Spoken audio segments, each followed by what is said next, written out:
ผู้ใดอยากเห็นคนเกาหลีใต้หลายๆจะเป็นผู้แซกผู้สาวผู้บ่าวผู้แพ้วมันนี่ก็ไปสิบอกเนาะถ้าทุกคนมายางล้อเทิงจริงๆนะ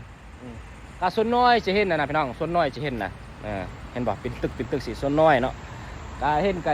บางส่วนที่ว่าเขาเจ้าอยู่ในตึกเฮ็ดธุรกิจถ้าทุกคนอยากเห็นแท้ๆมันนี่ก็ไปสิบอกเด้อนี่ห้องใต้ดินพี่น้องห้องใต้ดิน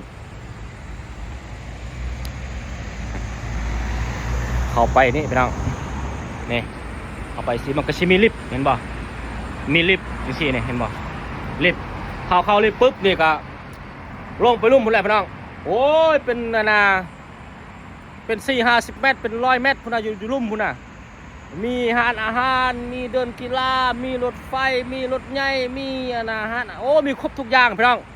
มีครบทุกอย่างอยู่ห้องใต้ดินเด็กคนโคตรหลายอยู่ห้องใต้ดินพี่น้องสร้างมาประเทศนึงเลยพี่น้องอยู่ทางเทิงจังซี่ทางยางไปนี่กับบ้านกับเฮ็ดก็เฮ็ดบ่หลายพี่น้องเฮ็ดก็เฮ็ดน้อยเดียวเฮ็ดพวกที่ว่าเฮ็ดธุรกิจทางเทิงบ่ส่งเครื่องส่งของบ่แบบพวกเฮ็ดที่ว่าการปลูกฝังบ่การเกษตรหยังต่างๆน่ะเห็นหลายอยู่เทิงกันอยากเห็นคนแบบงามๆพวกนักร้องดาราบ่พวกผู้สาวผู้แพงงามๆน่ะลงห้องใต้ดินเลยเด้เห็นบ่นี่แหละห้องใต้ดินพี่น้องลงไปจังซี่นี่ลงไปสินี่เป็นห้องใต้ดินเด้อนี่เด้อนี่เห็นบ่กดลงจังซี่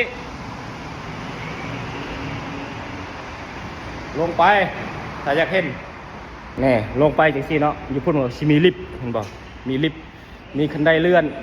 นี่เห็นบ่อันนี้เป็นห้องใต้ดินเด้นี่เด้อเป็นห้องใต้ดินเนาะมันก็สิมีบ่อนเฮ็ดเวียกร้านอาหารห้องแฮมบ่อย่างต่างๆบ้านพักเดินกีฬาบ่รถไฟใต้ดินบ่อย่างต่างๆร้านอาหารใครเครื่องจังซี่พี่น้องเห็นบ่นี่เห็นบ่เห็นบ่ยังลงไปอีกโอ้ยังหลายสั้นเติบพี่น้องผู้ใดที่ว่าอยากเห็นคนหลายต้องเข้าห้องใต้ดินพี่น้องแต่ว่าคำป้านต้องได้เอาบัตรไปสแกนเสียเงินเลยจึงเข้าไปได้พี่น้องเนาะอันนี้ก็เป็นลิฟต์นี่เห็นบ่ลิฟต์เอา